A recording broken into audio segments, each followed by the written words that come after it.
நலம் காக்கும் ஸ்டாலின். உங்கள் குடும்பத்தின் நலன் அரசின் பொறுப்பு.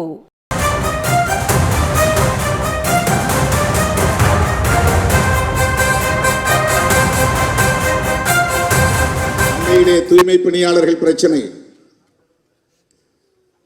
தூய்மை பணியாளர்கள் என்றால் அவர்கள் தலித்துகள், தலித்துகள் என்றால் அங்கே சிறுத்தைகள். ஏன் திருமாவளவன் இந்த அரசை எதிர்த்து போராடவில்லை? இப்படி விமர்சனங்களை கொண்டு போகிறார்கள். மூன்றாவது நான்காவது நாளே தோழர் சிந்தனை செல்வன் அங்கே போனார். ஐந்தாவது நாள் அக்கா நினைவு நாளை முடித்துக் கொண்டு நள்ளிரவில் நான் அங்கு போய் சேர்ந்தேன். 1 மணி நேரம் அவர்களோடு இருந்தேன். அதற்கு அடுத்து 6வது நாள் முதலமைச்சரை சந்தித்து இந்த பிரச்சனையை எடுத்து பேசினேன். 13ஆம் தேதி வரையில் தொடர்ந்து அமைச்சர்களோடும் பேசினேன், போராட்ட குழுவை சார்ந்த தோழர்களோடும் பேசினேன், ஒவ்வொரு நாளும் பேசினேன், மருத்துவமனையில் இருந்து கொண்டே பேசினேன். அவர்களை பணி நிரந்தரம் செய்ய வேண்டும் என்று நாம் அவர்களின் குரலோடு இணைந்து சொன்னாலும் கூட ஒரு உண்மையை நாம் புரிந்து கொள்ள வேண்டும். நம்முடைய கோணத்தில் இருந்து அந்த பிரச்சனையை அணுக வேண்டும். புரட்சியாளர் அம்பேத்கரின் பார்வையில் இருந்து இந்த பிரச்சனையை நாம் அணுக வேண்டும். இவர்கள் குப்பை பொறுக்குகிறவர்கள். சொல்ல போனால் தூய்மை பணியாளர்கள் என்கிற சொல்லுக்கு இன்னொரு பொருள் குப்பை பொறுக்குகிறவர்கள், குப்பையை அள்ளுகிறவர்கள் என்றுதான் பொருள். குப்பையை அள்ளுகிறவர்களை பணி நிரந்தரம் செய்து அந்த தொழிலையே நீங்கள் செய்து கொண்டிருங்கள் என்று சொல்லுவது எந்த வகையிலும் ஏற்புடையதல்ல. அதிலிருந்து மீள வேண்டும் என்பதுதான் நம்முடைய போராட்டம். அந்த தொழிலை செய்யக்கூடியவர்கள் தொடர்ந்து அதை செய்யக்கூடாது. மலம் அள்ளுபவனே மலம் அள்ளட்டும், சாக்கடையை சுத்தம் செய்கிறவனே சாக்கடையை சுத்தம் செய்யட்டும், குப்பையை அள்ளுகிறவனே குப்பையை அள்ளட்டும் என்கிற அந்த கருத்துக்கு இது வலு சேர்ப்பதாக இருக்கிறது. அரசு ஊழியர்கள் ஆக்குங்கள், பணி நிரந்தரம் செய்யுங்கள். ஒரு அம்பேத்கரின் மாணவனாக இருந்து, பெரியாரின் பிள்ளையாக இருந்து இதை நாம் வலுவாக சொல்ல முடியாது. குப்பை அள்ளுகிற தொழிலை குப்பை அள்ளுகிறவர்களே செய்ய வேண்டும், அரசு பணியாளர்களாக அவர்களை மாற்ற வேண்டும் என்கிற அந்த கோரிக்கையில் நமக்கு மாற்று கருத்து இருக்கிறது. சொல்ல போனால் அதை எதிர்த்துதான் நாம் பேச வேண்டும். தலித்துகள் செய்கிறார்கள், அவர்களுக்கு பணி நிரந்தரம் செய். நாங்கள் தலித் இயக்கம். இதற்கு பெயர் கன்வென்ஷனல் திங்கிங். காலம் காலமாக இருக்கிற மரபு சார்ந்த சிந்தனை இது, அடிமை சார்ந்த சிந்தனை இது. வெட்டியான் தொழிலை செய்கிறவனை வெட்டியான் தொழிலாக அரசு ஊழியர்களாக ஆக்கு என்று சொன்னால் எப்படி அதை ஏற்றுக்கொள்ள முடியும்? அந்த தொழிலை ஒழிக்க வேண்டும்.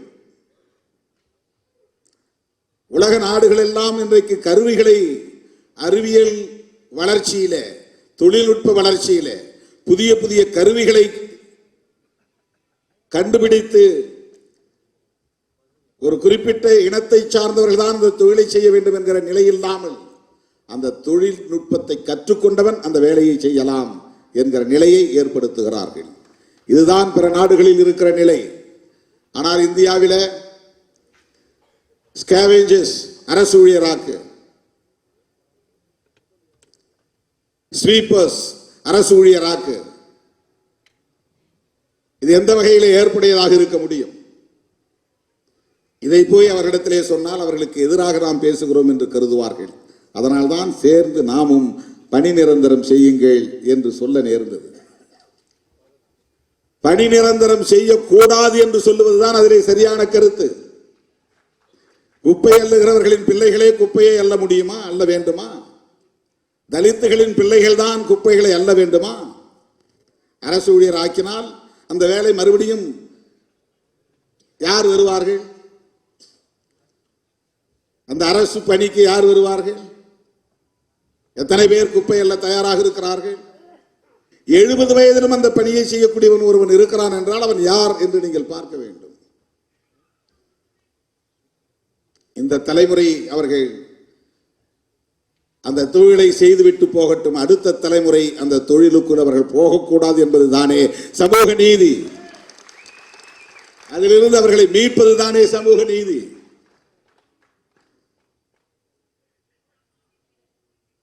தொழில்நுட்பத்தில் வளர்ச்சியடைந்த நாடுகளுக்கு இது போன்ற சிக்கல்கள் இல்லை. எதையோ வளர்க்க துடிக்கிற இந்த ஆட்சியாளர்கள் இந்த நாட்டை உலக வல்லரசுகளில் ஒன்றாக மாற்ற வேண்டும் என்று துடிக்கிறவர்கள் இன்னும் ரயில் நிலையங்களில் கையால் மலம் மல்லுகிற மலம் மல்லும் தொழிலாளர்கள் லட்சக்கணக்கானோர் இருக்கிறார்கள். மலம் மல்லும் தொழிலாளர்கள் யார்? அவங்கெல்லாம் கஷ்டப்படுறாங்க, அதனால் அவங்களெல்லாம் அரசு ஊழியர் ஆக்குங்க, அவங்களுக்கு சம்பளத்தை கூட்டுங்க, பென்ஷன் கொடுங்க என்று நாம் சொல்ல முடியுமா? குப்பை அள்ளுகிறவர்களை அப்படியே குப்பை அள்ளட்டும், அவர்களை அரசு ஊழியர்களாக்குங்கள், அவர்களுக்கு பென்ஷன் கொடுங்கள் என்று நாம் சொல்ல முடியுமா? ஆக தலித்துகள் பிரச்சனை என்றால் திருமாவளவன் தான் பேச வேண்டும் என்று சொல்லுகிற அந்த புத்தியே ஒரு சாதி புத்தி. அது வேங்கவேல் பிரச்சனை என்றால் திருமாவளவன் தான் பேச வேண்டும் என்று சொல்லுகிற புத்தியே சாதி புத்தி. அது ஏன் அதிமுக பேசக்கூடாது? வேங்கவேல் பிரச்சனை மக்கள் பிரச்சனை இல்லையா? அதிமுகவுக்கு அதில் பொறுப்பு இல்லையா? வேற கட்சிகள் பேசக்கூடாதா? எல்லோரும் பேச வேண்டுமா இல்லையா?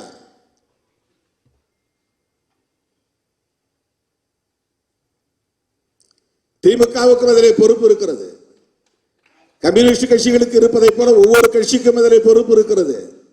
ஆனால் அதிமுக நம்மை பார்த்து இந்த கேள்வியை கேட்பதால் ஏன் அதிமுகவுக்கு அந்த பொறுப்பு இல்லை என்று நாம் கேட்கிறோம். இந்த பிரச்சனை 13 நாள் போராட்டம் நடந்தது. முதலிலே போனது விடுதலை சிறுத்தைகள் தான். முதலிலே போன தலைவன், ஒரு கட்சியின் தலைவன் திருமாவளவன் தான். அதுக்கப்புறம் தான் எல்லாம் உள்ள வராங்க. யார் யாரோ வருகிறார்கள், அந்த பிரச்சனை பற்றி எதுவுமே தெரியாதவர்கள் வருகிறார்கள். ஒன்று திருமாவளவனை சாட வேண்டும், அல்லது திருமாவளவன் இடம்பெற்று இருக்கிற கூட்டணியை சாட வேண்டும். அதுதான் அவர்களின் நோக்கம்.